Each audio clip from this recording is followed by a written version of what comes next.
by this. They chose to come in, every one of us. Now, most of us have no clue as to why. And you think about it, why in the world would I have chosen to do this? And if you look back at your life and it happened to be not very pleasant, you say, what was my problem? You know, was I having a really bad day or something? Or is it just like off in clueless land? Sometimes we've been out of density for so long, when we opt for missions like this, we forget how bad it can be when you're stuck in density. When you get up there and you're floating around and you're free and you know you create everything and you know you're the master of your hologram and you can go in and out of the holograms when you want to and you have all that available to you.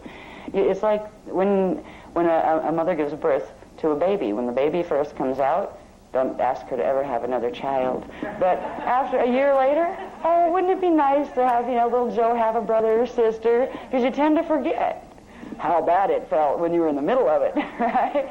Well, when you're an ascendant master person, and we all have that level of our identity still up in those frequencies, when you're up in those spaces and you make decisions to put part of yourself down here, you can be a little bit out of touch with how very real this illusionary hologram can be when we're stuck in it. And you can get very tired when you're roaming around bouncing off walls trying to figure out how to get out of your own hologram, because now that you're here, you decided it wasn't a good idea. Our race has been here in that situation like, oh no, what did we do? We agreed to take on these karmic patterns of these other races so we'd understand them better, heal them in ourselves, and then we would be able to heal them in those other races. That's why we got into this. We had good intentions. We underestimated how difficult this challenge would be, because it has been an awful challenge that lasted in terms of linear time progression much, much longer than anybody expected it to. Now, when we get back to our personal healing, it helps to know that in our Merkaba fields, just like in our DNA, just like in any other part of our anatomy, those reversals in the part of our templates that are twisted and reversed are holding a part of our consciousness, a part of the Manau consciousness, a part of the Ire, and a part of the Mane, and a part of all the other little pieces of the frequencies that hold consciousness. They're holding them in reverse, in chaotically arranged patterns. So there's this part of ourselves that is attached to ourselves that is, imagine yourself if you went crazy. All of a sudden your brain wasn't working right and your chemicals were flying all over the place, and no matter what great person you might be, in that state, you're literally, the structure of energy around you was making you unable to think clearly. It's like when a person gets Alzheimer's and they were like a brilliant person, and all of a sudden this disease takes over their brain, and they're still a spirit that has wonderful knowledge and a great spirit, but they can't express it in the form that they're in. This is what our shadow is like. It's like a piece of ourselves that has gone through a shredding machine. If you want to think of paper shredders, that what was whole, a whole sheet of paper, let's say, was put through this machine, and that machine has been the reversal complex as it's running through the planetary grids in our bodies. And it shredded it up in pieces. It made confetti out of it. But it's like confetti floating around there, still a part of our field, and it doesn't know how to interact with itself anymore. So little parts of the identity that was held in that energy will accrete. They'll pull together, and they'll form like little sub-personalities. Everybody has little sub-personalities running around in their DNA right now. Parts of their shadow that are not integrated yet. And this is where we get a lot of confusing impulses. This is where we get that heart versus head thing. One wants to do one thing, one wants to do the other. This is where we get a lot of conflicting things in ourselves. This is where we get, and this was done purposely, there's a very specific pattern in the Eye of the Jackal implant in the grids that makes it so you will get an extra layer of polarity no matter what you think. So if you think a thought that normally you would just be able to have that thought go on its natural course, that thought will polarize, and you will literally get a part of yourself that says the opposite. One part says, I'm a spiritual being. The other part says, no, I'm not. I'm just immortal. That's nonsense. I mean, everybody goes through this usually in their wake-up cycle when the spirit and the ego have an issue with each other, because the ego is usually more in communication at first with the shadow aspect of identity. So you have your shadow through the emotional impulses talking to the ego saying, yeah, this is just the reality, this is the way out here. And you have your spirit saying, hello, there's other worlds. You're a part of other worlds. You have a soul. You have all these wonderful things about yourself. And the shadow says, that's a lie. I won't even believe that, because I know I'll just get disappointed. So you have this polarity happening. Every thought we think right now, our manifestation process has been so messed up by this extra polarization that every time we intend to create a good thought and we attempt to do it, we create a part of the good one, about one third good thought, and you end up with 2/3 of its opposite. And what it's doing, it's sending our thought forms to parallel Earth, which is interesting, which means a part of our shadow is directly connected to parallel Earth. Parallel Earth right now is heading for pole shift that can't be stopped because it has gone under control of fallen angelics that decided to make their presence known publicly. All right, over there they had an ET invasion. And that was what was on the agenda for here. But we have made changes in our timeline compared to what at the same time that they went through that have already changed the potential outcome of what we'll experience. So hopefully we don't have to do that. But it doesn't change the fact that a part of our shadow lives on parallel Earth right now. There's a part of ourselves that's connected right to our DNA that has been hijacked and twisted and has a manifestation in parallel Earth. And that part of ourselves needs to come back and be integrated. Because if we can't integrate and reclaim that part of ourselves, we will not be able to fill in the frequencies that allow the Merkaba field to build. Which means we might not get sucked into parallel Earth and Phantom, because that's where parallel Earth is going into Phantom. But we will not be able to get out of here either. It means if this place went into pole shift or something, we would not be able to go through gates to get out. It means we would get fragmented here again, where we'd have to be awake here in the body again. Now, the shadow, in terms of Merkaba, you could imagine this as a nice rainbow-colored, spiraling field of energy. And this one spirals energy up from the Earth and sends it up and up and up and out. Okay, that's what your bottom one does. There's a part of this that actually, instead of being this way, there's like a part of this is actually turned the other way, where the point is up here, and the other part is here. And if you take half of this and flip it around and point it the other way, it makes a cube. It makes a square. And a square can't blend with the other frequencies that are coming in the cone shape from the top.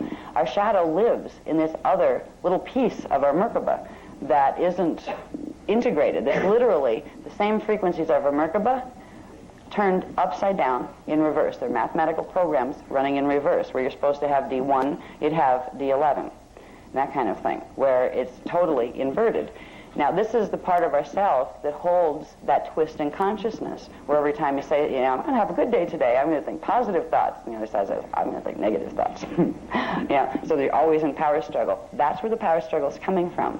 If you looked at it in terms of the auric field that would be around your body, that energy egg that's actually inside of these structures, these would be much bigger around you, but the paper was too small to show it. But the energy egg that you exist within, the auric field levels and the radial body levels, it would be like you have your regular egg, and then you have this other smaller egg, and it's smaller and shorter and more squashed down because the dimensional frequencies of 9 through 12 are missing out of it. So it's only a base 8 egg and a base 8 Merkaba that goes with it. Your shadow lives in those places. That's literally, it's made out of particles and units of about 5 dimensions worth of frequency right now. This affects us all the way up into our soul bodies, up into Tara. And if the activation of the reversals keeps going, it would also affect our Gaian bodies, which means our oversoul bodies that are in density 3. This is a big problem. This has been going on for a long time. It's not a little, oh dear, we have a little problem, let's go fix it. We've been trying to fix it for a long time. But now we have the technologies back on planet to be able to fix it. I've talked about it before in other workshops, but for the people who haven't heard any of it yet, the reason we can fix it now in this time frame is because for the first time since 208,216 BC, we have D12 frequency back on planet. That frequency could not run through Earth's stargates since there was a major crash during a stellar activation cycle, major pole shift and a whole bunch of other messes, where this planet could only run 10 dimensions of frequency, which means it could only run a base 10 program. It couldn't run 12 sub-frequency bands in each dimension level, which means it could not anchor the frequencies of the D12 Maharata Divine Blueprint. And since that time, we were cut off from being able to clear mutations out of the planetary grids and out of our own systems, because you couldn't bring in the D12 frequency that would reset the pattern to its natural divine blueprint. This is how it got so bad, because once that happened and once that was done, we progressively turned into a miasmic mess. The planet turned into a miasmic mess. And we, at this point, because certain things were successful that the guardian races have done, and because certain groups here woke up enough, even if they didn't understand the whole mission, to do the energy work with the grids that allowed the D12 frequency to anchor into the planet. And it took place on January 1st of the year 2000. That was the first time this Templar has been able to hold and run and receive D12 frequency. And that's when the Cathara healing program came out and all of that, because all of that is based on D12 frequency. These teachings couldn't even be used for the last 200,000 years. You couldn't build one of these Merkabas out here for the last 200,000 years, and you could barely build one of the base 8 ones because of the way the frequencies are. So we're in a state of renewal right now. We're in a state of a great cleansing getting ready to take place, a cleansing that will happen in our bodies and a cleansing that's going to happen on the planet, and that will look like I'm not sure what in the outside world. It may get rough, it may be very intense and dramatic, or it may actually move by rather smoothly. I wouldn't hold my breath waiting for that one, but I mean, we don't teach doom and gloom and fear and all that kind of stuff. It's useless to do that. But it's also useless to teach light, love, and cluelessness and teach people to expect, oh, yes, we're going to go through particle conversion, we're having a great cleansing, and everybody's going to wake up the next morning and go to work just like they did the day before, and everything will be just like it was. We're in the middle of a period of change, and those changes will probably be, at least in some ways, dramatic in the next 10 to 15-year period. It's not something to be frightened of. We don't have to go look forward to pole shift or anything like that. It's one of the potentials, not one of the ones the Guardians are trying to create. But if we build and repair our bodies and our Merkabas and get our consciousness back into our bodies, we will be able to move through whatever this period of cleansing in the world looks like. If it happens to go smooth and there's not much rocking and rolling, we'll be fine, and we'll also know what to do with ourselves and how to create more joy while we're here. It's about creating joy as well, because when you have the rest of you back into your body, you don't have that feeling of lack.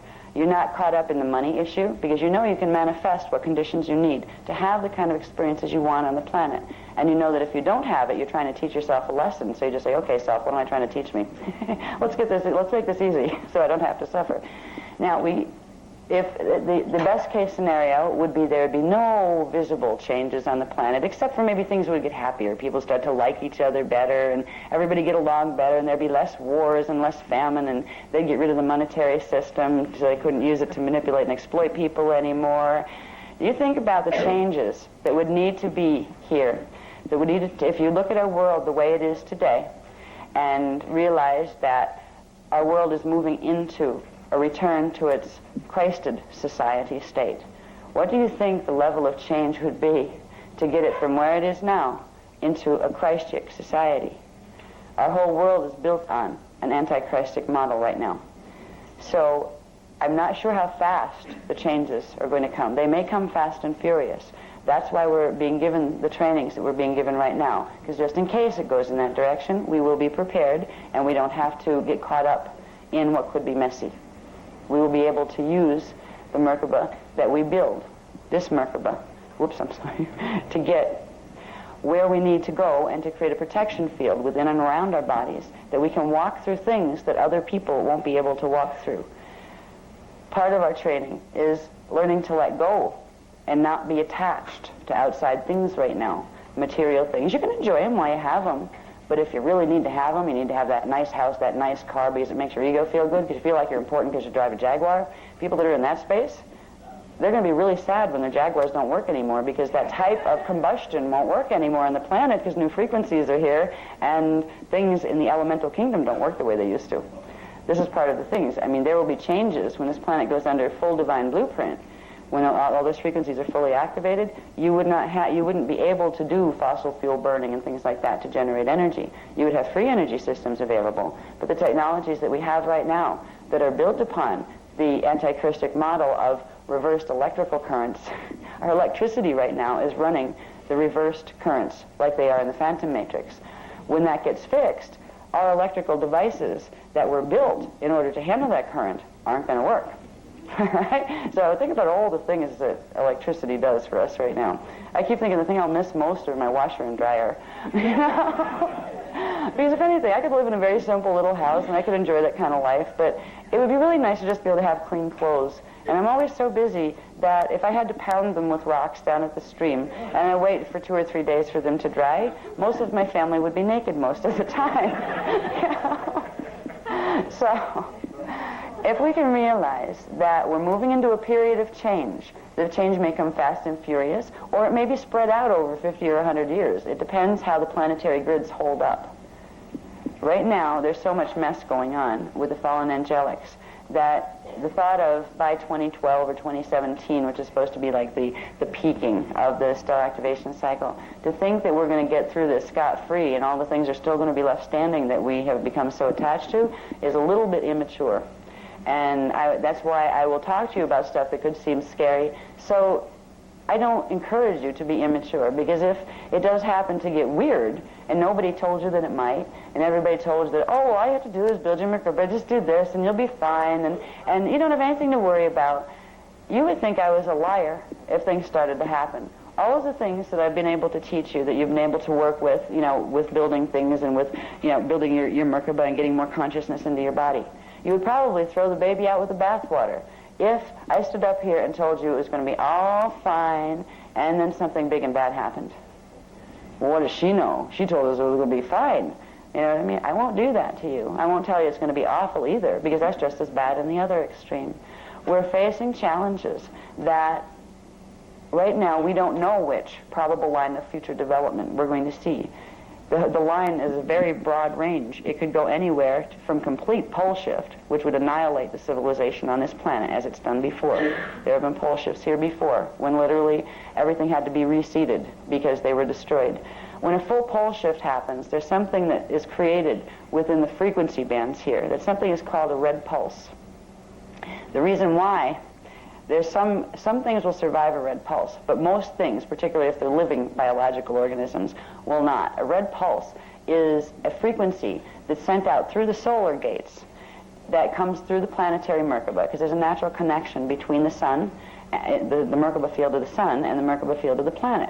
It goes through from the higher universes through the solar gates. The frequency spirals through into the planetary gates in the planetary body by the star gates. Now, if there's anything in the planetary Merkaba, once the solar Merkaba and the planetary Merkaba start to meet, which is called grounding the stellar bridge, that took place on January 1st, 2000. If anything goes wrong with the planetary Merkaba, if it goes wrong to such an extreme that the D1 frequencies, the first dimensional frequencies, which are the red frequency spectra, the red wavelength spectra, if they cannot anchor properly in the template once they've started to move in, it builds up this frequency, this D1 frequency current, that when it hits a critical mass, it releases in a burst like a wave that runs through the planetary grid and through the atmosphere. And it vaporizes just about everything in its path that's not made out of rock and water. I mean, it will evaporate water. It is a heat pulse, but it's not a heat that can be detected. And this has happened before, partially, on this planet, where the civilization had to be put back. This would be the extreme of, if we look at the lines of future probability that are open to us right now from our point in vibration and time to what our future may look like. That would be the worst extreme. If it went into that extreme, what we are learning right now would prepare us even for that. In a Merkaba like that, you would be able to, first of all, go through into inner Earth, so you weren't on the planet when the pulse passed through. But if you happened to be part of the team that was going to stay on planet to help keep the field stable, you would be able to have a red pulse run through you and not affect you. You wouldn't get vaporized, it wouldn't harm you. So, worst case scenario is it would go that bad on the planet. This will still allow you to function. You still will be able to hold your being and your power together and not succumb to the victim-victimizer drama that might play out. Now, there's a lot of lesser worst-case scenarios. Might have a bit of earthquaking instead of full pole shift. Might have a little pole shift instead of a big one. Nobody knows which probability it's going to go into right now. Now, if we completely go up the other spectrum and we get no pole shift, let's say it's stable, then there's a whole new set of things. Here we are with all this new knowledge coming back in. All the ancient knowledge is coming back. All these people are waking up, and you have Illuminati running the planet, and you have fallen angelics controlling the Illuminati. And you have a whole bunch of races waking up and wanting to do the Christos thing.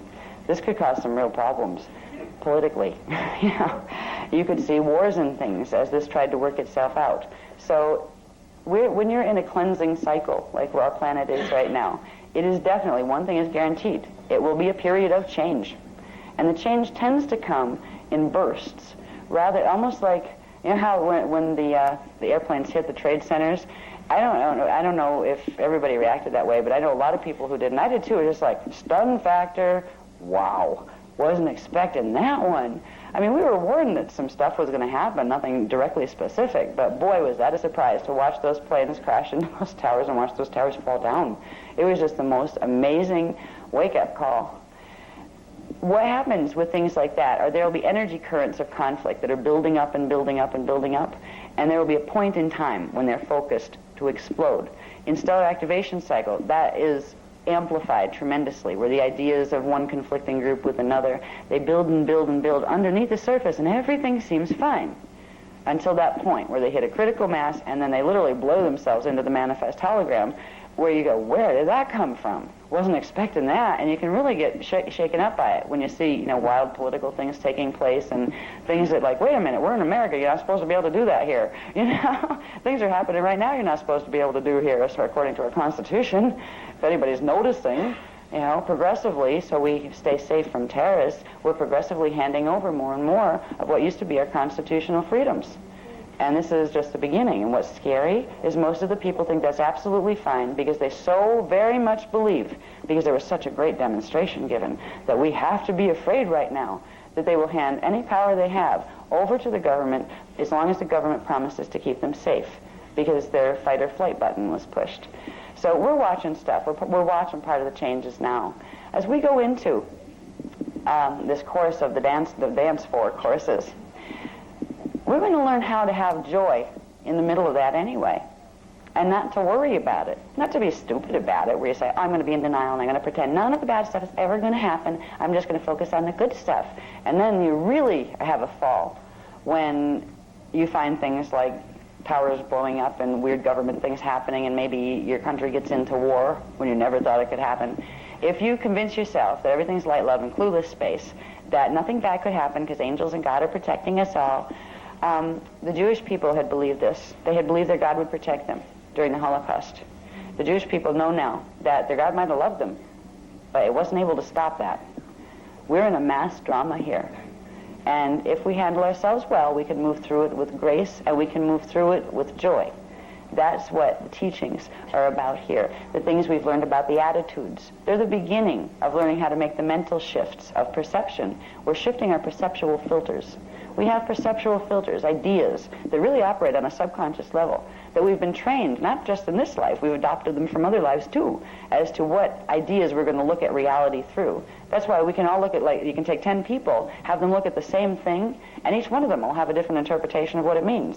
You can, put them in front of a piece of art, and the art it can be anything from a traditional painting that, well, that's obvious, it's like a woman and a dog, and somebody else will say, oh, it's a woman and a dog, but look what's being expressed by her dress or the expression of her hands, the way they're holding the dog. And the other person looking at it like, yeah, right, We have different perceptual filters, so it gives us a different perception of reality. When we begin to do this growth process and we begin to work with our body parts and work to heal our Merkabas and heal our bodies, we're going to heal our minds too, which means we need to be willing to shift our perceptual filters if the ones we have aren't serving us. That means a willingness to let go of old ideas. Just if we can look at ideas like clothes or like Kleenex, it served you well when it was there and you needed it. But you may have grown past the point now where you don't need it. And if the idea is something you don't need, it's therefore baggage and it's getting in your way. All right? So we will go through learning different things, and the learning is going to come mostly from inside. You're going to find issues coming up inside of yourselves that your own self is motivating to try to show you, is this an old idea? Maybe I need to let go of that. One of the best ways the self has of showing itself where it's stuck is to bring people into the hologram that model that pattern for you. The people you might have the most issues with, if you look at what's happening with them and look at why they're having an issue and why it's making itself an issue in your life, if you realize they're mirroring for you a pattern that you're having down inside someplace, there's some piece of it. It might not be the whole thing. It might just be a little bitty piece. But there's something that in you that allowed them to manifest in your hologram. And they're doing you a service by showing you that piece of you. So you can begin to say, okay, what beliefs was that about? What is this person thinking that's causing an issue here? Some part of me must be holding a similar idea. It might not be the exact one, but it's similar. And you start just putting out the question. You learn to ask the right questions. Okay, and the answer might not be here right now, but do I have some ideas that have anything to do with this person, that they're showing me something that I'm holding myself back with that I don't know? You need to be willing to look for those things in yourself, and when they come up, be willing to say, okay, I'm going to move past that now. I choose not to entertain that idea anymore. Just as important as understanding the structure of your body parts and your multidimensional identity, just as important as learning the keys to the kingdom, which are the geomancy codes. Geomancy is another word for a symbol code, a mathematical symbol code that is made of living consciousness. All right, so when I use the word geomancy, it's the same thing as the living symbol codes that we use. You may, oops, here we go again, excuse me. Wait a minute. I just got distressed in, that was you.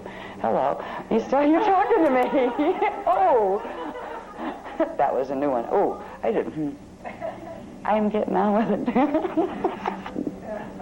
Okay. Anyway, yeah. Anyway, we'll get on with the Mylars. I thought it was Ma.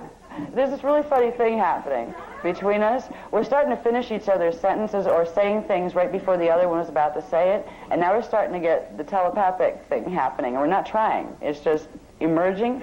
You'll find some of this opening up more and more in your life too as you work with the codes. Okay, now, let's see. We'll move past that. So this is basically the Merkaba field anyway that we have to work with right now. We're going to be turning this shape into that shape as we progressively work with the codes. Now, when we get into the understanding Merkaba, I think I'm going to put the next one up that has the phases. The basic phases of Merkaba, some of you have heard this before, but the new people haven't, so I'll just cover it really quick. The phases of Merkaba. That means those spiraling currents of energy around your body. You have a big one down here that's called a harmonic Merkaba, and there's another harmonic Merkaba up in density 2, and another in density 3, another density 4. This is part of our anatomy. You have single-dimensional Merkabas, little tiny ones that work on each dimensional level, and 3 of those together forms a harmonic Merkaba. Now, for a general Merkaba field activation, where your Merkaba fields get turned into a Merkaba vehicle that has the capacity to change your atomic structure into light so you can move your body out of this time frame, they form by the combining of the harmonic Merkaba here, the dimension 1, 2, and 3, which is called the Nethra phase Merkaba, with the next spiral that points down here. This one's the electrical spiral. This one's the magnetic spiral. This one would combine with that one. Actually, this one moves up in frequency and combines. And that forms what's called a 6th-dimensional Merkaba. That's called the Hala phase Merkaba. That was originally all we really had to do, was to create a Hala phase Merkaba, because originally what was supposed to happen on the planet, it wasn't supposed to get as, let's say, precariously perched as it is right now. We were supposed to be able to do anywhere from a 4.5, which would be just a part of this, just enough to get you through where you could ride on the planet as it went through the stellar activation, right into what's called the bridge zone, which is a frequency modulation zone that is a place where this planet connects to inner Earth in its lowest frequencies. That's what we were originally planning to look forward to doing here when the stellar activation cycle was intending to go smoothly. What's happening now is, if we build this, this isn't going to be enough right now to block out what are called the psychotronics. The psychotronics are frequencies that are being used in the planetary grids, and they're being sent through electrical lines, and they're being sent through televisions, or they're being sent through radios, and they've been testing them for a long time, but they're planning on turning them on full strength in after August of 2003. This Merkaba, this Hala phase Merkaba, would not be enough. Even half of it, even if you had the D4.5, which would be just a little part of this, would not be enough to block what those frequencies would do to you. Bless you. So, rather than just working to build first the 4th dimensional and 5th dimensional and the full Hala phase, we are going to move into building the larger one that has the ability to protect us during that stage. Now, we still have to build this in order to get that form, to get the Akasha Merkaba. We need to fill in all these frequencies and then go beyond them. And we're learning to do that by directly activating the Manau force in the body. Usually that would happen progressively in steps, and it could take years and years and years to do it. We're taking the fast route so we can get our Merkaba stable and strong enough so when this planet starts to have its little dramas taking place, we don't get sucked into the dramas. Now, normally, when we're building Merkaba, we evolve through a point where we fill in all the frequencies, which means in our template, in our telluric shield, our D1, 2, 3 shield, all of the dimensional frequencies would progressively activate.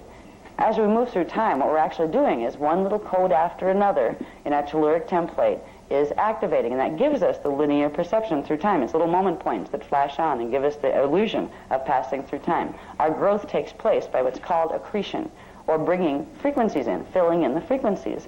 The frequencies are dormant in our templates, and we come in at fetal integration with these templates, and through the course of our lifetime, we turn on more and more and more of the template and integrate those frequencies. The body grows and expands. That's where the growth cycle comes from. And we progressively move on. And if we kept going, if we didn't have the genetic problem that we do right now, we wouldn't die at all. We would progressively integrate all the frequencies down here. This would naturally build itself by your shields activating. What you're doing is you're activating your Merkaba vehicle. The shields and the Merkaba and the DNA all go together. If you're doing DNA activations, you're doing Merkaba activations. Okay? So we would normally go through our growth cycle here. This would fully fill out the frequencies, and it would naturally begin to climb in frequency where it began to integrate with this one up here, which is the soul body level. And we would normally start integrating these frequencies and see a linear course of time that would take us through time cycles that spiraled up here until we were completely out of density 1. That's the normal path of the slow path of evolution on the planet. Now, when we're doing the exercises to activate this Merkaba and fill in its frequencies, we're doing it so what could take lifetimes to accomplish, the frequency accretion, it would take lifetimes. We're doing it now, so we can literally accomplish in a year what it would have taken us several life cycles to do the other way. We have the right to do that. It's not that God said we had to be here for X amount of years and we're trying to change that. We chose how long we wanted to be here for, and we got hung up in a cycle that we've been here way past that deadline. So we have a right to make the decisions to activate our Merkabas faster. We have the right to make the decisions as whether we'll stay in density 1 or whether we're going on someplace else.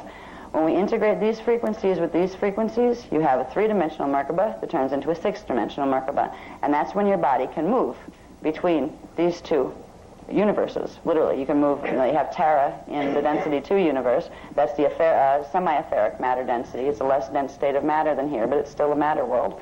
We would be able to move into the 6-dimensional frequencies. We could live on Terra, or we could live down here, because you can turn back off those frequencies in the DNA template to solidify your body again, to downstep, so you can come back down. So you have mastery over 2 universes that way, where you can move between them at will, and you can create within them consciously. The next phase would be to integrate the dimensions 7, 8, and 9, which would be changing your holophase Merkaba, your 6-dimensional one, into a 9-dimensional Merkaba, which is the quatra phase. It's called the quatra phase Merkaba. Now that would allow you access to 3 harmonic universes and all the planets and gates within them. Okay? The next phase would to be building the what's called the Mahanta phase Merkaba, where it doesn't show it on this chart, but up here you'd have, like, it doesn't show like the whole thing, you'd have density 4, where you'd build the 12-dimensional Merkaba. First it would be 11-dimensional, then 10-dimensional, then 11, then 12, and you would get a 12-dimensional Merkaba. And then you can go still vertically by building one that incorporates the primal light fields here, which is a 15-dimensional Merkaba. It's called the Rahanta phase. This one's called, the 12-dimensional is called the Mahanta phase. In the normal cycling process, it takes a long time and many lifetimes to get to form that Merkaba. Now, the inner earth Merkaba, what their reality fields are structured with, on and within, and what their Merkabas look like inside of them and around them, they all look like these two. This would be the smaller one, and the 15-dimensional would be the bigger one. What we're being taught to do is activate this with a specific coding. There are specific frequencies, because the inner earth time cycle, it's a time cycle all unto itself, like a universe that cuts through between our universe and our parallel universe. And it's of a higher scale. It's a higher evolutionary place than this one. And the gates there have been sealed for a long time, because if they get invaded here, they could actually fall. Their matrix could fall, just like ours is in danger of falling.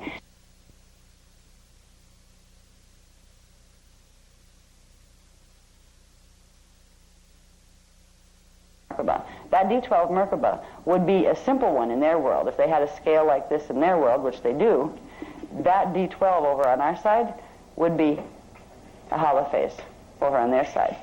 All right, so their D12 one is a lot bigger. They have 24 dimensions in it instead of 12, because they have double. They have what's in our parallel and what's in our universe put together.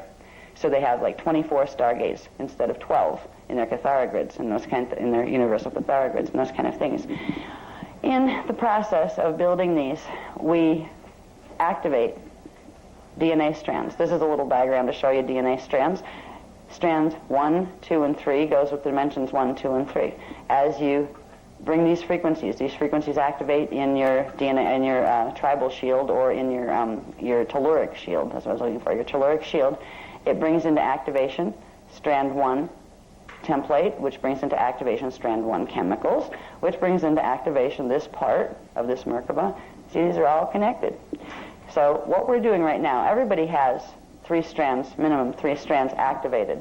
But instead of having, if you look at here, there's 12 little dots. There's 12 little base codes and 12 little acceleration codes in every DNA strand template. That gives us our natural double helix DNA configuration the way it's supposed to be. And we're supposed to have a minimum set of 12 double helix DNA strands. Those 12 would hold the frequencies of a full Mahanta phase Merkaba, which means we could at least go to D6 in the inner Earth time cycle. What's happening right now is instead of having 12 of these little codes activating in our strands that are even activated, right now we have 4 in each, because they have turned off, they literally completely turned off the codes that would correspond to dimensions and sub-frequency bands, 9 through 12, and then the remaining 8, they turned half off. So we literally are running around with half codes in our DNA that broke our chromosomes down and all of that thing we talked about yesterday, how the chromosomes are built on things called vector codes. They're different from vecca. They're called vector codes. They control the time vector flash lines that keep us in our physical bodies in one particular time cycle.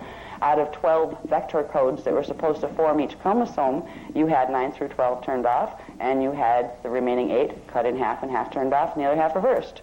So this mutation that we're carrying is very, very deep, and it's very personal. You can't decide, yeah, I don't want to be a part of this work because I don't like what it's saying, so I'm going to go pretend it doesn't exist. You're still going to go home with what you came in with, which is a base 4 genetic mutation that makes a base 4 Merkaba mutation that stops you from being able to build any of these. You can't even enter a beginning of a holophase if you don't have at least these 3 strands having the 12 dimensional frequencies.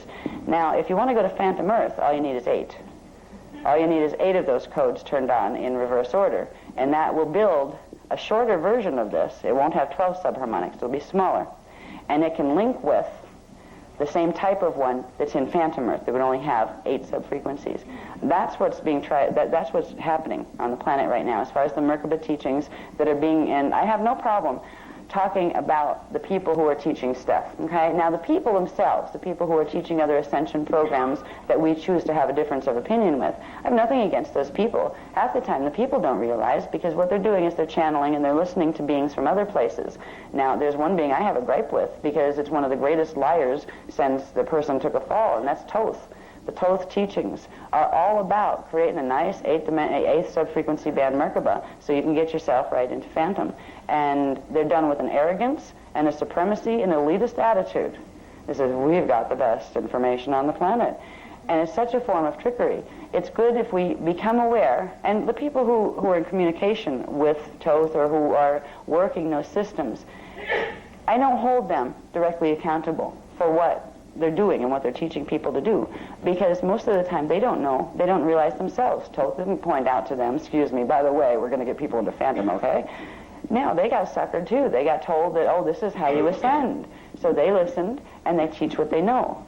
And we're in a position now where what you're learning now, if you have other metaphysical friends that are into like Archangel Michael or the Thoth stuff, you're going to have some real differences of opinion if you happen to believe the things that you're learning here, because they're teaching you that you don't need to know any of this stuff, because if you do, you're not going to be able to get hijacked into Phantom, and that's their objective.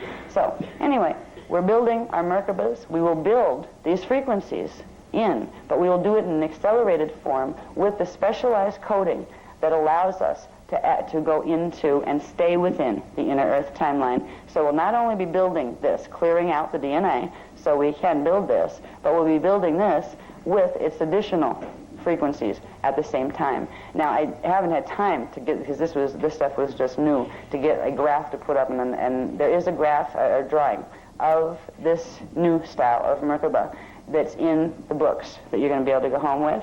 I didn't have time to get it on a Mylar yet. I don't think, they didn't come back yet, did they? Or did they, with the Mylars? They didn't get the Mylars off. Okay. Maybe before we have to leave here tonight, maybe the Mylars or the transparency on it will be back. It's just simply showing you that shape. And you'll see that it's built on a different base shape. This Merkaba, the regular type of Merkaba, would have a triangle base. They're like little triangle bases with three sides coming up. If you look at these, can I do this with one hand, or should I ask you for help? Can you hold this up this way, please? This is a good time to show the shape. So we brought this because we didn't have the drawing to put up, so we can show you, what it looks like, No, just take this one up and show them the base shape of it. Like hold it up where they can see that shape, as opposed to a triangle on the bottom, like this, so they can see this way. It's in here, so they can see that part. Yep. And can you hold it up? Okay. See the shape of that? It actually has two triangles, two triangle shapes on the end, and this big wide space. It's shaped like a crystal.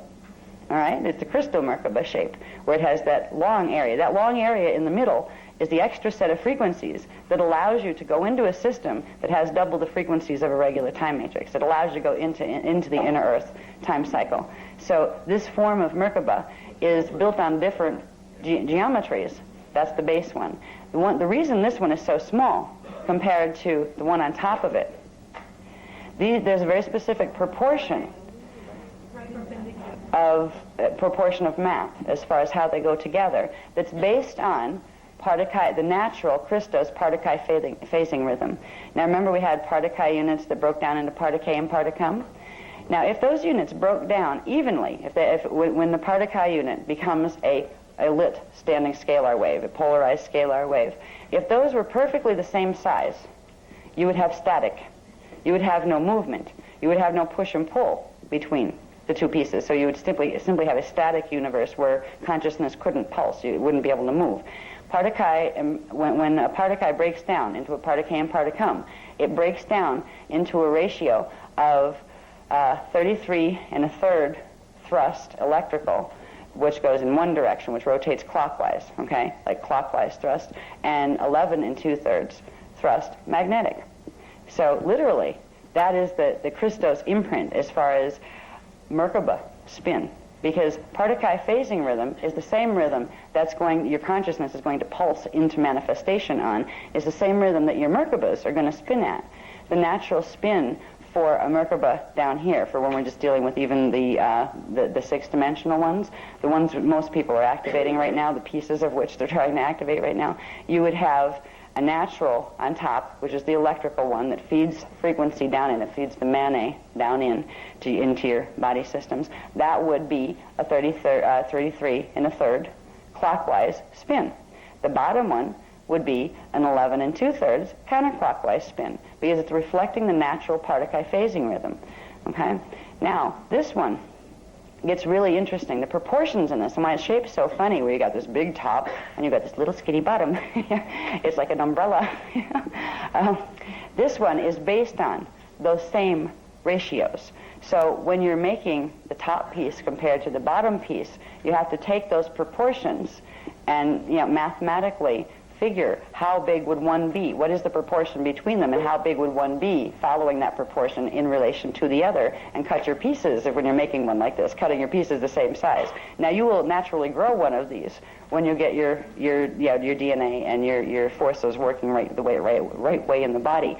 But it's a very specific proportion that's based completely on the natural Christos Partakai phasing rhythm. That is the natural speed for Merkabas, the way they're supposed to spin, that allows them to create the accelerations or decelerations that would allow the Merkaba to bring the form within it up and down through the 12-dimensional scale. If your Merkaba can't spin fast enough because it doesn't have some of the frequencies in it, it's not going to be able to make the climb in frequency up to the next harmonic or the next harmonic. So when things are not built on the natural Partakai phasing rhythm of 33 1/3 over 11 2/3, they're not going to be a complete Merkaba. The Merkaba, reverse Merkaba, that it has to do with the phantom matrix, runs on a 34 magnetic over 21 electrical.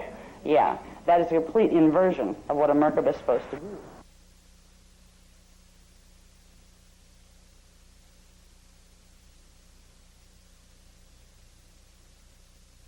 other life forms. They're from higher density fields, and they're from phantom matrix. They're ones that chose to conquer the universe on their own and decided they were going to use us as the fuel to do it. So the thing we're in the middle of right now is an amazing, it's a renaissance period. It's either going to lead to a new age of light or another age of darkness on this planet. And one of the best things we can do for ourselves as we work with these things. Now, the stuff you're learning right here, if you went into a church that calls itself a Christian church, they'd say you were learning evil stuff. They would say this is the stuff of the devil. Excuse me. I'd say the same thing right back. And what really bugs me is to have a lot of Christian people. You have a lot of, bless them, Christian people running around. Now, I was raised Christian. My uncle's a priest.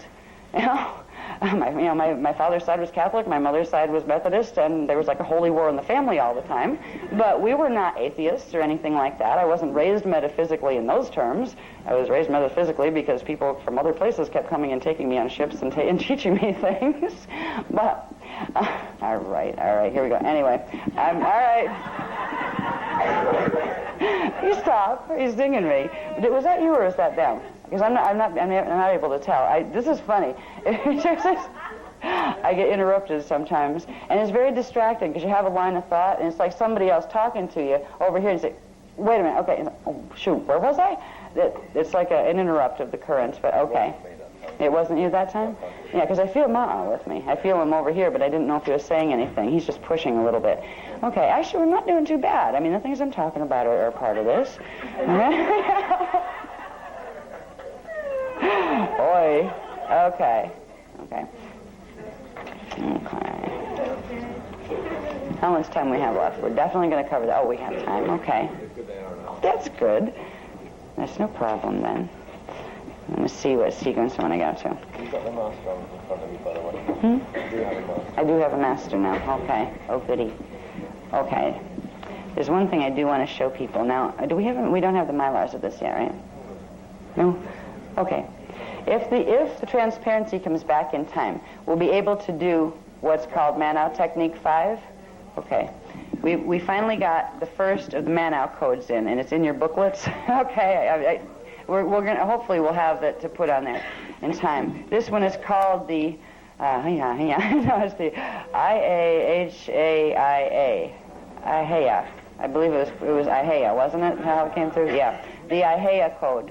And we're going to learn to work with this. Now, I'm hoping we have enough time, I'm hoping we get this on the transparency in time to do this here, because it requires looking at it. Now, if the books get back in time, we could just have you turn to that page. There's something called optical pineal induction, which is you focus your eyes in a certain way and you use your breathing currents to induce the symbol, the mathematical symbol that you're trying to bring in. You bring it right in through the pineal, and then you run it down your main vertical currents. And there's this, it's called Manu Technique 5. It is once per day. They're asking us to do it once per day if we really want to, participate in this program and get the frequencies the way they're supposed to be. And prior to any general salutations work or Akasha Manu salutations like the one we did this afternoon or any RRT work, we simply would do a Maharic Insta-Seal. Now, for those who don't know the Insta-Seal or the Quick Seal, there's also a pack in the back of your packages that you're going to get. And this is good for the people who already know the stuff, but you have to train somebody else that doesn't, that you're in that position. It will take you through these things. So if you see something like in the exercises we're doing now that you haven't touched base with, the basic things that you need to know are in the preparatory exercises in the back of this particular book. So we would do the Maharic Insta-Seal and then run the Akasha San sequence. Now, the Akasha San sequence are the magic words that we had in, I think that was technique number 1, Mano technique number 1 that we were given. Those are the magic word sequences just as they were on the paper, where you have them in that sequence, where we're not changing the sequence like we do when we're using them in relation to salutations. And we would simply use these, repeating these sound tones over, the whole sequence of them, while doing optical pineal induction with this particular symbol code. I mean, you can take the code that's on the paper in your book and, tape it to your wall and do it. You don't have to do this for very long, but you tone and repeat the tones, and eventually you'll start to get the breathing rhythm. And you might want to start to playing with, okay, what was that? What am I supposed to say while I'm inhaling? Just to see if you can do it. It's really hard. I mean, I was playing with that last night, and I can't breathe in reverse like that. I kind of get hung up right about here. It feels like my lungs are too short and they won't hold enough air for a whole sentence. But I think if we play with this, it doesn't say in the technique right now to like reverse the, to try to speak on the inhale coming back, but that's something you might want to play with it. It's very, very simple. What's nice about what we're being taught now is they're not 600-step techniques. When we first started, the Maharak Seal, the first one, I think it was like 26 steps long or something. It took a long time. By the time you got through half of it, you fell asleep because there were so many steps, and also because you were generating frequency your body wasn't used to, and it was flipping you into the astral consciousness and putting your body to sleep. They're getting easier. The techniques, thank God, are getting easier than they were in the beginning. Now we still have to use them if they're going to work. But this one, we simply use a certain focus, and there's a little blur period that you slightly cross the eyes when you're looking at something. We almost get two images of it, and then a fuzzy space kind of happens in between. This is a space where you're actually blending. There's two currents that come out of your eyes, two currents of energy, of frequency that come out the eyes, and they kind of cross over. Well, you're braiding them together, and that's how you can access directly into the pineal. So when you're looking at this code and you're finding that focus, there's actually about 12 different points of focus that you can find the eyes are capable of doing, and you will see something different at every focus. Not just when you look at a symbol code, but when you look at reality. We're taught to use our eyes in one focus right now. We're taught to use our brains and our minds in one focus. That's why we're stuck here. We forgot the other focuses even existed. It's like having a TV and thinking there's only one channel when you actually have 500 that you can choose from. When we begin to play with the focus of our eyes, we're beginning to braid the currents that are just being held apart separately in full polarization. You can play with this. I mean, you don't even need a symbol code to look at. You can just say, what are my currents in my eyes doing, and like play with them. You're not going to get your eyes stuck. I mean, the old thing is like, oh, don't cross your eyes. I remember my grandmother used to say this to me, because I had to roll my eyes at her and cross them. Like, yeah, right. And she's like, oh, your eyes are going to get stuck that way. God's going to punish you. Your eyes are going to get stuck that way. They never did. But there's a technical skill involved in learning to find, first of all, and everybody's will be in a little bit different place. I can't tell you exactly how to look for each focus, but there are 12 different points of focus that the eyes together are able to focus on that will show different frequency spectrums when you start to work with them. Now, when you work with this one, the idea is to just blur them just slightly so you get this middle focus where it's like you see two images. All right, you see two of the same images, and they seem to cross in the middle, like forming a vesica Pisces if they're a circle, but on a horizontal plane.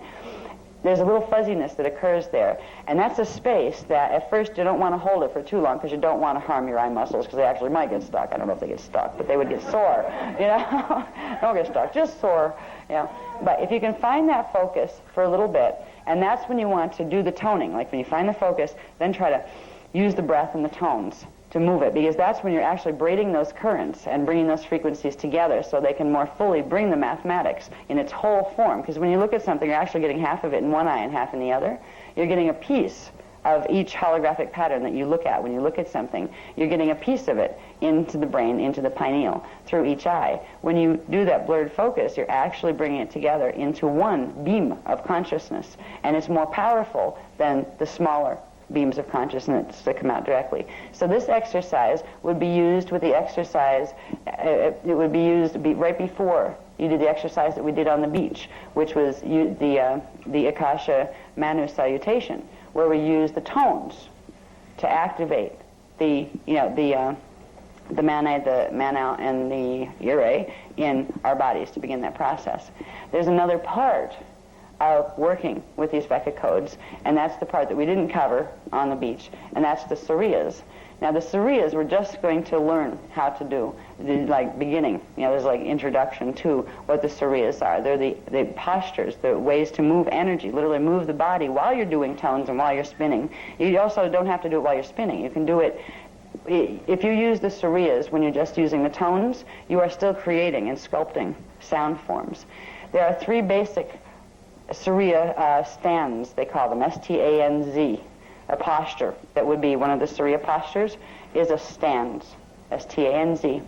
And there are three. I haven't had time to draw little bodies and show you in the book what they are. So I will show you. They're really, really simple. The first three are really, really simple. They get more complicated as you go up the frequencies. But for this particular course, we're dealing with the density 1 body, dimensions 1, 2, and 3. And there's a Surya that goes with each one of those dimensional fields.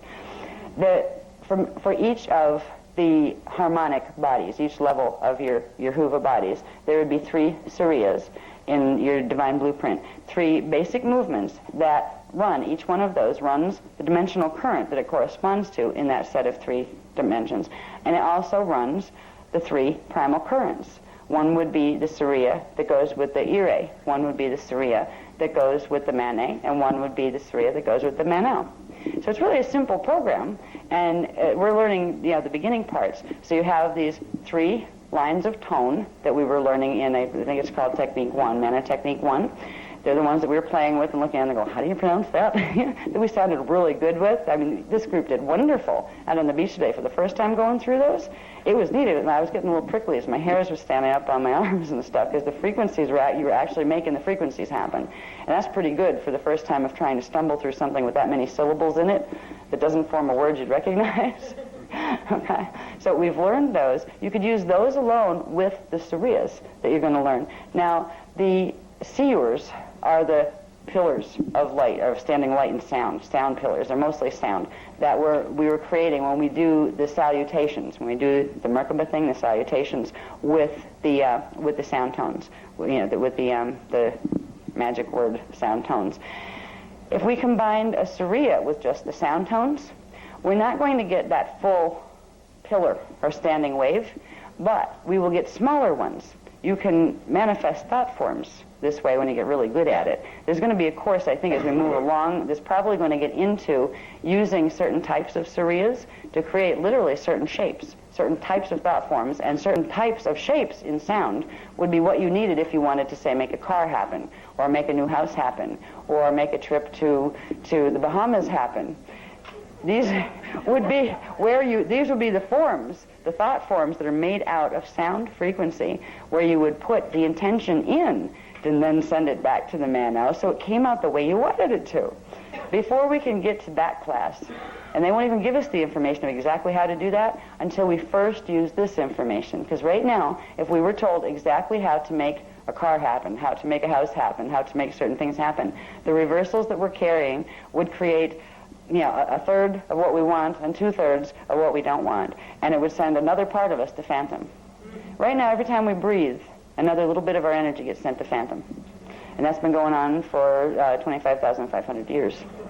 Slowly, piece by piece, molecule by molecule, we're being fed into Phantom Matrix. Yeah. It's scary. I mean, every time you breathe, one part of you stays here and another part goes that way. And that's the part that's pulling on you. That's the part that's giving you urges and thoughts that you don't really want to have, and attachments to things that you don't want to have. Like people that get into these relationships, for instance, like abusive relationships where, they're like bopping each other off walls and really in the victim-victimizer thing. Most people get stuck in these relationships because one or both of them has the shadow running the show. Their shadow is literally drawing to them the things that will feed the reversals, that will hamper them, that will make sure that they stay in Phantom, the things that are sapping the life force out of them, the shadow will be attracted to. And we all have a little bit of this in it, be it the chocolate cake that looks so good even though we know we shouldn't eat it, to the horrible relationship we allow ourselves to get into, to the point where we're so abused that we have to do something to get ourselves out. All of these things are feeding us piece by piece down into Phantom Matrix because our shadow is pulling us down. If we were to have our manifestation skills given back to us right now, without first having the skills to get ourselves clear, we would feed ourselves right down in the Phantom Matrix. You don't want to learn how to manifest things immediately with thought until you have a clear thought manifester to do it through. If you're going to lose part of your thought form every time you consciously try to focus energy and create something, you're better off learning how to fix the machine, the thought generation machine, which is your being, before you take that power back. The power will work naturally. It's still working now. Right now, we keep feeding the other side, even though we don't want to, because we didn't even understand the process. But most people right now, if they were given the keys to here's how you go manifest anything, there's a part of the shadow that would say, oh boy, and all of those things that the shadow felt it lacked regardless of whether it might be in divine right order right now, to make them happen, it would be such an urge for the shadow to come up and grab that knowledge and that power and try to make things happen that would harm it, and it would also harm the overall plan. So we're going to be led into manifestation skills, but we're going to be led into them very responsibly, where we're going to learn to clear ourselves. We're going to learn to heal the things that get into reversals. We're going to learn to integrate our shadow. So then when we do regain that power, when that is given back to us, the knowledge of how to, the power is with us. We just forgot how to use it. It's like looking at a light switch and not remembering what it does. And you can study it for a while, and you look at it stick out at different angles, and you poke out, what might that do? This is what it's like when we get our manifestation powers back. They're with us all the time, but we forgot how to turn on the light switch. We forgot what it did and what it meant. We will get them back, but we'll get them back in a very responsible way. Okay, now, let's see, where do I want to go from here? If I was working on Mylars, I know where I'd go, but we're not there yet. Okay. Certain things. This is the one I want to show you too. You also, in your books, you'll have a drawing, a diagram that shows you the shape of that Merkaba, and you can see the six-sided thing that it's drawn on. It's not exactly a traditional, what do they call those six-sided things, hexagons? It's not a traditional hexagon. It has the stretch part in the middle, and that's the proportions that go with, the inner earth frequencies. But you have that there. You have enough in this booklet to where, even if you don't understand all of it right now, you can learn a bit more, because there's some other pages pulled from other things that were already typed, that was on certain, they were already typeset, that they were on certain things, like some more about Merkaba and some more about this and some more about that. So you will learn enough to where you can get somebody through the basic course. You can take it and say, well, what does it say on page 1, right? Okay, we'll start here. In here, there's a list of, this is where you have the, let me find it, I have mine separate here. Okay, we have the Dance of Life, the 12 Lessons of Mastery. Now, these are the things we've been moving through progressively from the time we started talking about this. Now, we've been talking all over the place. In my workshops, I tend to do that because it's, I don't know why I tend to do that. Probably it's just because of my personality. But if you're going to try to teach somebody this, or even if you want to know, figure out, okay, what did I learn and where does that go? You can look in your books. This sequence is followed. It leads you through 12 lessons. The 12 lessons of mastery start with the primal life force field, where you get into talking about the Manau and the Mana and those kind of things. There are a few of the diagrams in that section, in the books, that show you some of the basic things that you need to know. It goes from that to the emanations of the Akasha, where you talk about part of Kai, part of K, and part of Come. So you got some of the graphs most of you have already seen put in with that section. This is so you have what you need right there to begin. If you want to sit down with somebody and explain to them why you're into what you're into and what is it you're into, this is how to do it. It goes through, this third one would be the all-oneness. We had that conversation about the all-one, and that'll come through. You'll all have your own version of how to explain that. Your own spirits will do that for you. Then we get into, the things we talked about, the cosmic light bulbs and sound bites, the 15 rays and the 12 domains and the 7 higher and lower heavens of creation. I put more information on the graph, by the way, from the one that was up here, so now it explains a little more about how those 7 higher and lower heavens are formed in the graph that showed that, so there's more information there. Gets into the Manau and the atomic life force connection, where you have that big atom diagram to start seeing where the currents are going and where they're supposed to be and where they're not right now because they're blocked.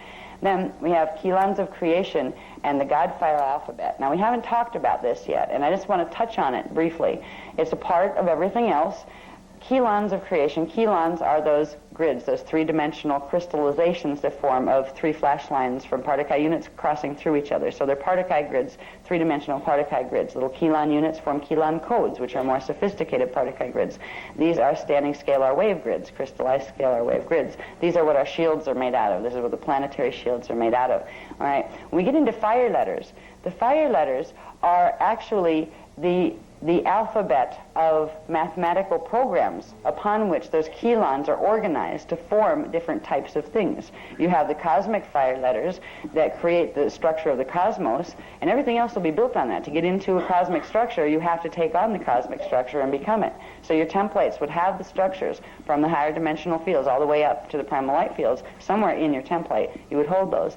The fire letters are the mathematical programs, but they're also consciousness.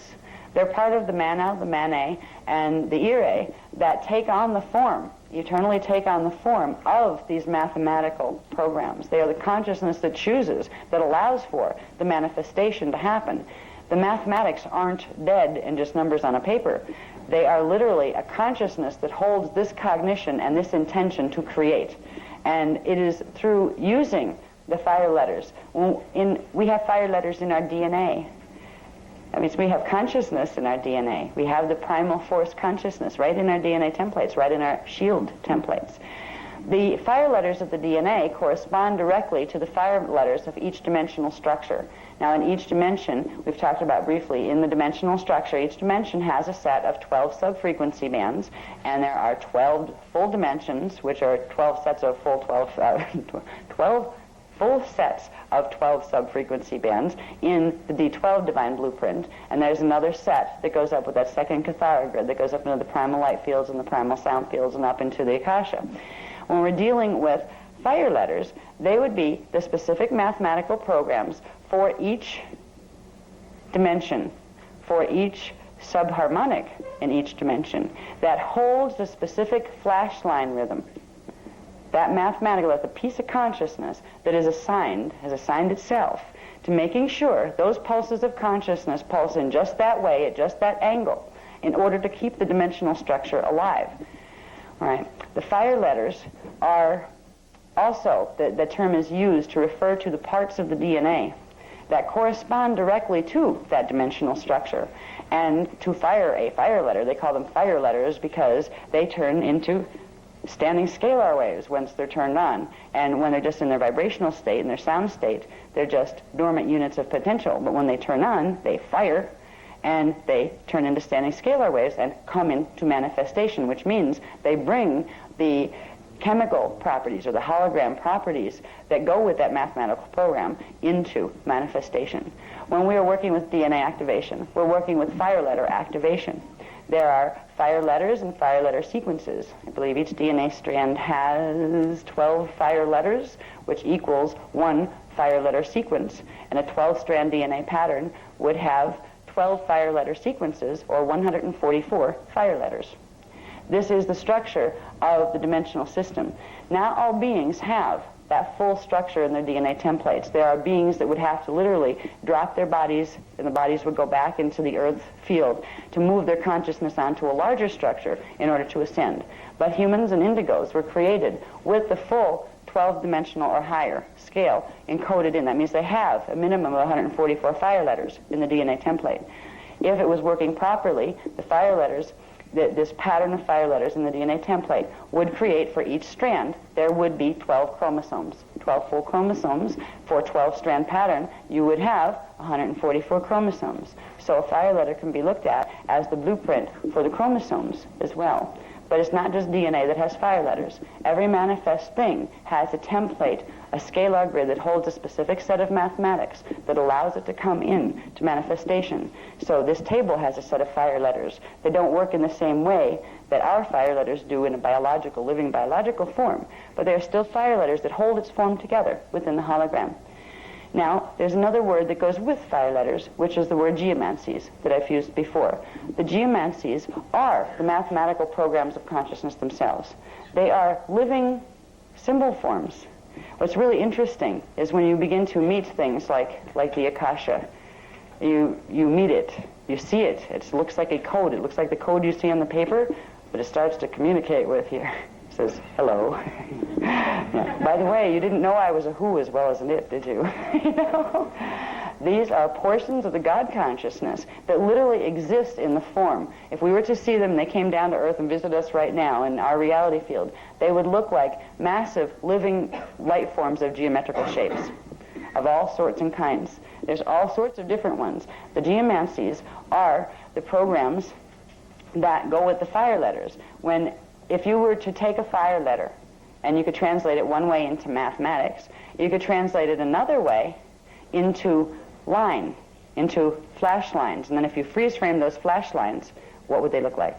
You get a symbol code, the geomancies. So really, the consciousness of the fire letters and the geomancies are the same things. But we use the geomantic symbols, the images of that portions of the God consciousness, in order to trigger the activation of the other part of itself that's in the DNA template or in the Merkaba. The Merkaba is directly related to the DNA template, so fire letters are what set the Merkaba in motion. So I wanted you to be familiar with the term fire letters a little bit. So especially when you come across it in other works, we don't focus on just fire letter activation, because we're trying to give you technologies that you can do all of these things at the same time. You're activating your shields, you're activating your DNA, you're clearing your DNA, you're activating your radial body, and you're activating your Merkaba all at the same time. And if you understand how the pieces fit together, that makes sense. And if you don't, you're just going to go, huh? How am I doing that? So fire letters is a thing that you'll talk about very briefly. There's a little bit of an explanation of just, what fire letters are. Here on the paper I have fire letters equal the Akasha Force God intelligence within Kilans, which holds the mathematical programs that govern, and this is where they get specific as far as the difference between a fire letter and a geomancy. The fire letters hold the flashline rhythm programs, how fast and how strong the consciousness pulses will be. When we get to the geomancies, they're again the Akasha Force God intelligence within Kilans, which holds the mathematical programs that govern flashline interface. Now that means those pulses that are governed by the fire letters, as far as how fast and how many, how they interact, and at what angles they intersect with each other and interface with each other. Now what this translates into as far as flashline sequences, how fast they're going to pulse on and off, and how they're going to interface with each other, the fire letters that give you the flashline rhythm gives you particle pulsation rhythm, and it gives you the speed rhythms of particle rotation on the planet. Okay, the vibrational rhythm of particles on the planet, on whatever level, is determined by the fire letters specifically. And when you get to the geomancies, they determine the angle of the axis that the particles will rotate on. Now, all reality is taking place in one big field that's called the mind of God. What creates the separate holograms is a shift in angular rotation of particle spin and a difference in speed. What's different between the dimensions here and the dimensions up here? These have a different flashline rhythm, which means they have a different fire letter coding than these up here.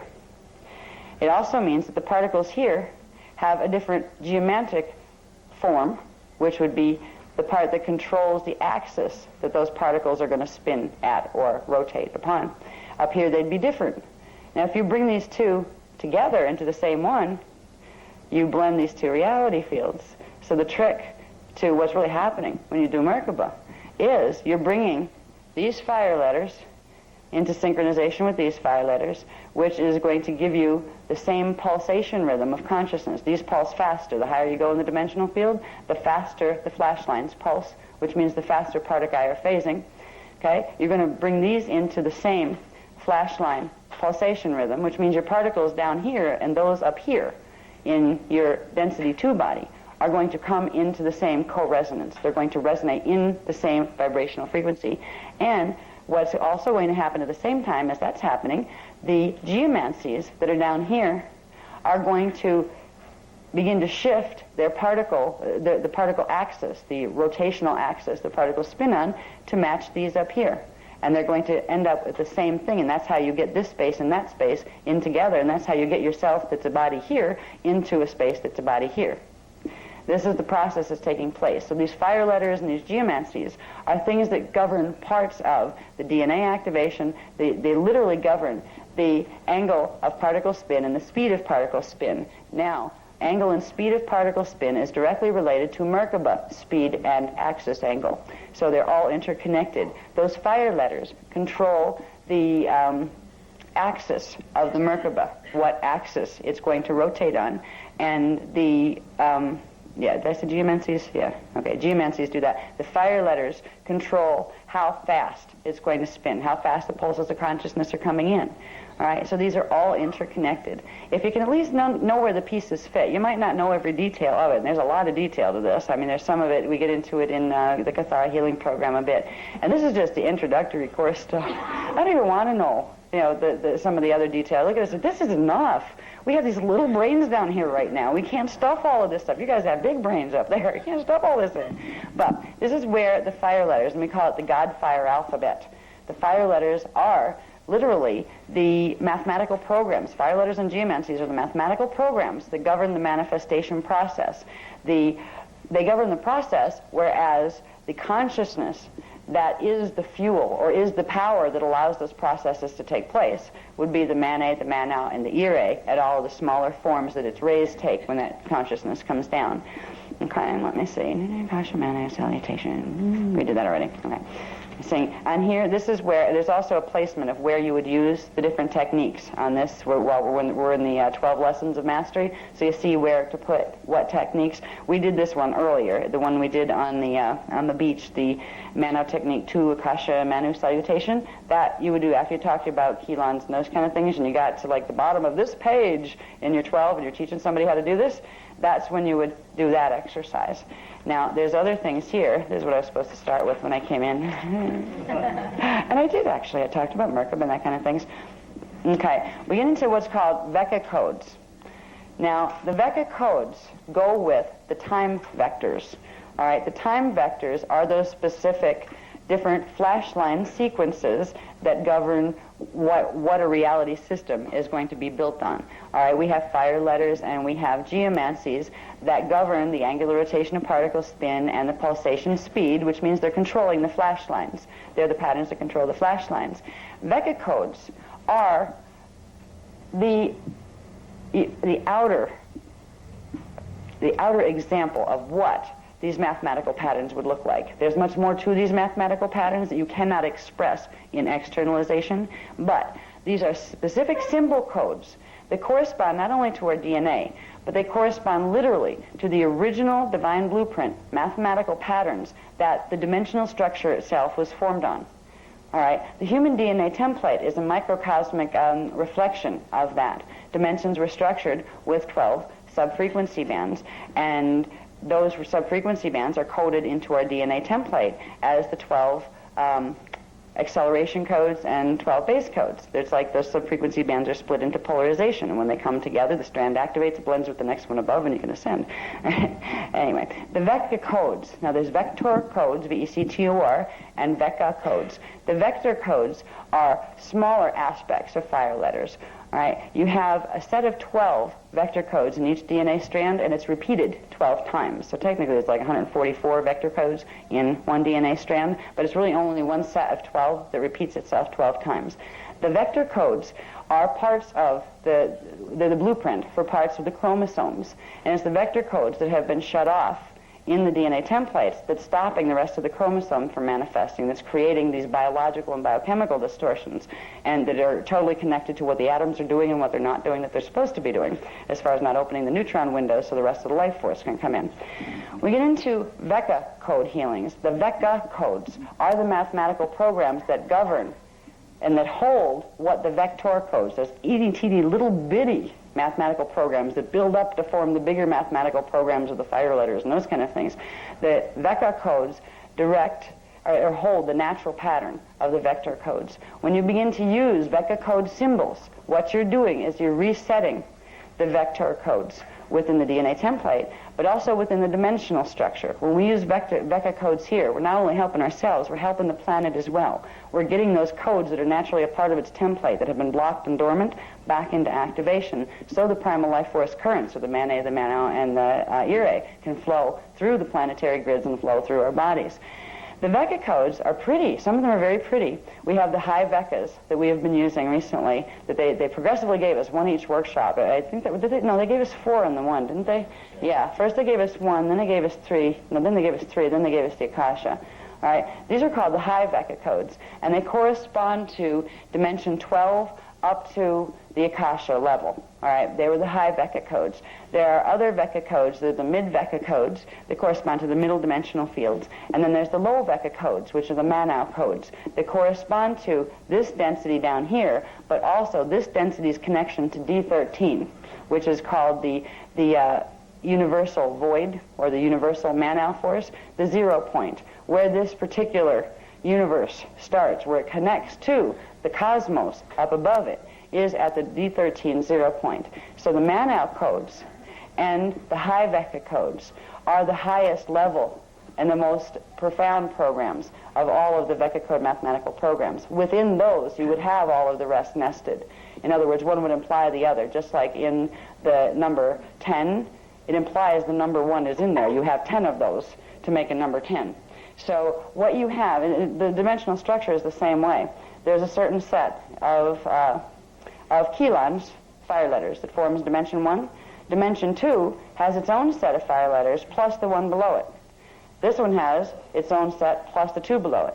So by the time you get up to 12, you have the whole set is contained within 12. This is why the D12 Divine Blueprint can reset any messes that happen anywhere below it, because it holds within itself the full pattern of what was originally there. The Vecca codes are meant to do this for us and for our bodies. When we work with Vecca codes, we are resetting the radio body levels. We are resetting the vector codes down in the core of the chromosomes. So there's all related, and Vecca codes are one of the easiest things to do. They're just like the things we've been talking about, where you have a set of tones and you have an image. You have its light version. The image is its translation into light. All right, when you see something out here, that is a trion translation. It's coming in from the light fields. It's a Manet translation. When you are hearing something, or the tone, the things we do in tones, they are affecting the miage field, or the sound fields. So we're progressively, by using very simple exercises, we're accomplishing very sophisticated dynamics. Now in these workshops, we take the time to try to explain exactly what those dynamics are to you. We don't just treat you like sheep and say, okay, just do this.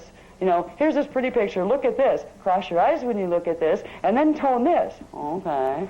You know, some people really prefer it that way, but we're not going to insult your intelligence by doing that. Because you can't tell what the heck you're looking at or what it might do. You're not, you know, if nobody explains why they're working for you. So there are 2 exercises that are in some of the other things already of the recently given, the recently given Vecca code information, and they were in the Cathara supplement, and I think they're in something else too, aren't they? But they're in this package too anyway, because there are 5 altogether. There are 5 techniques in here, plus the preliminary techniques that if you're going to teach somebody and you haven't been doing any of these techniques, or if you have just, you know, you've not done Maharic Seal and you just got into this course, you would start with the preliminaries in the back of the book, literally. We'd go through those for a month. And that will help you activate enough frequency in your body where you can use Vecca codes. Because if you try to go into Vecca codes cold, where you haven't done Maharic Seal and you haven't been working with some of the other technologies first to get the DNA jump started, the Vecca codes won't activate. They'll partially activate and then shut back down. You won't get the results you're looking for. And that's why if you're going to train anybody, you got to let them know that before you can even do this, I mean, you can look at the exercise, you can play with it, but you're not going to do anything until you do this for a month first. And do it faithfully for a month. Because every time you do an exercise, you are opening the gates to bring in frequency. And if you're just pretending you're doing an exercise, or if you're really telling people, oh, I did it, but I really didn't, well, you're hurting. You're not bringing in the frequency, and that's going to show in what you're capable of doing and how much you're healing. All right? So these 5 exercises together, which is those 2 plus the 2 we already talked about, the 2 Mana exercises, and let's see, what was the last one? The 5th one was the one where we used the code I'm having a hard time pronouncing, the IAHEA. It's pronounced the IAHEA code, which was the one that we held up to you that we still don't have a Mylar yet for, do we? We're going to use these 5 exercises in the process of the things you would do on a daily or close to daily basis. There's a very simple sequence at the end of this that is the explanation of what if you can do something right now on a daily basis that's not going to take up your whole day, where you can still live while you do it. Because I mean, you could do technique from now until eternity the way it's going. We get into the 12 actions of mastery that were talked about. And these are 12 basic things that you could do on a daily basis, and some of them are very quick. And some of them are not just using codes. There's a couple extra things that will help you with your activations processes. And I want to read these. These are in your book as well. This is the last thing I pulled off the computer, so this is the one that made me the most late. But it was worth it, yes? I'm sorry, I'm going to risk asking a dumb question. Is there a way you can describe visually what angular rotation of particle spin looks like and how that interacts with itself? I have a visual of a flashlight sequence, but I'm trying to visualize particles. Okay. Well, if you look at flash lines that are pulses of consciousness that are made out of these currents of primal life force energy that break themselves down into units. Remember we talked about myons, dions, trions, and all those other ons that become electrons, protons, and neutrons?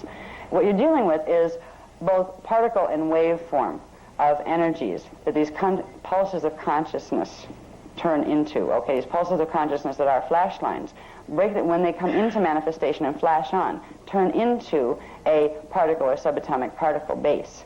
Now those things, an angular rotation of particle spin, would be particles, first of all, they pulse and they spin. I mean, even science knows this. When they do particle acceleration, they accelerate the spin of, say, electrons around the nucleus in cells, and it makes different things happen in the cells. So we're dealing about, when we talk about angular rotation of particle spin, it's the angle of the axis upon which particles rotate, where that rotation, there's an axis in there. Now that axis is very hard to see unless you're comparing it to another axis that's different, which you're not going to see, so it's very hard to compare the two.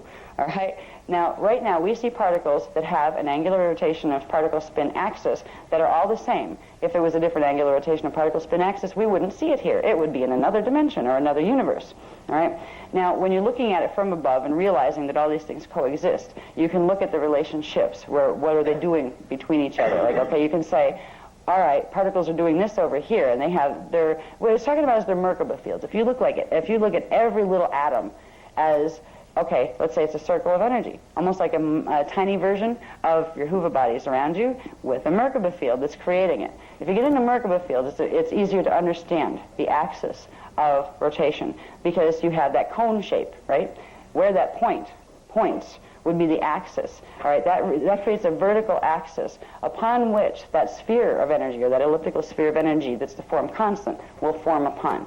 All right, so you have the axis formed by the Merkabas, and inside that you have the form constant where things are going to manifest, be it a person's body or a person's cell. When we're dealing with angular rotation of particle spin, there are different rotational axes that create within the same space separate reality fields, where a particle here would also appear there, but it would be different, something different else in another universe. If you wanted to move your body here, what you need to do is change the rotational speed, the pulsation rhythm of your Merkaba and the particles that it controls, and you need to change your axis. Depending on where you want to go is where you would shift your axis to.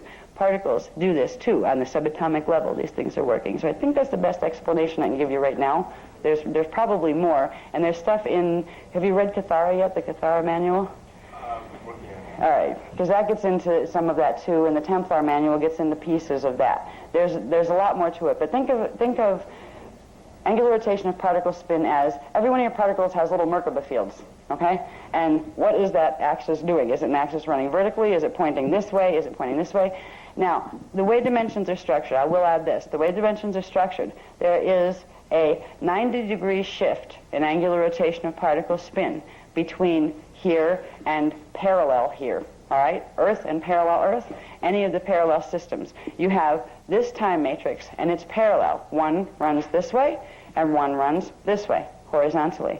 In between them, at a 45-degree shift of angular rotation of particle spin, that is where you have that transharmonic time matrix. That's where you have the inner Earth line.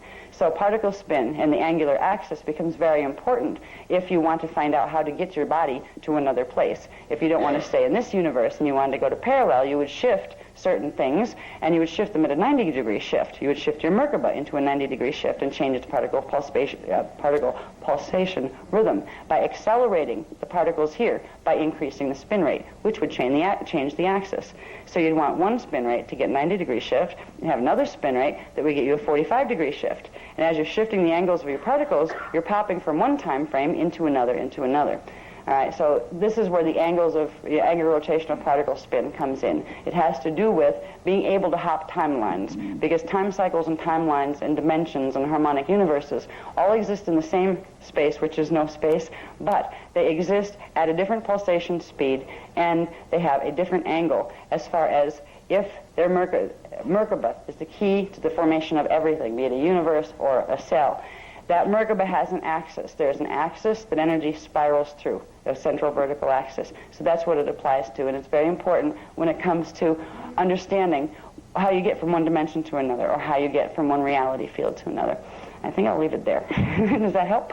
Does that help at all? Yeah.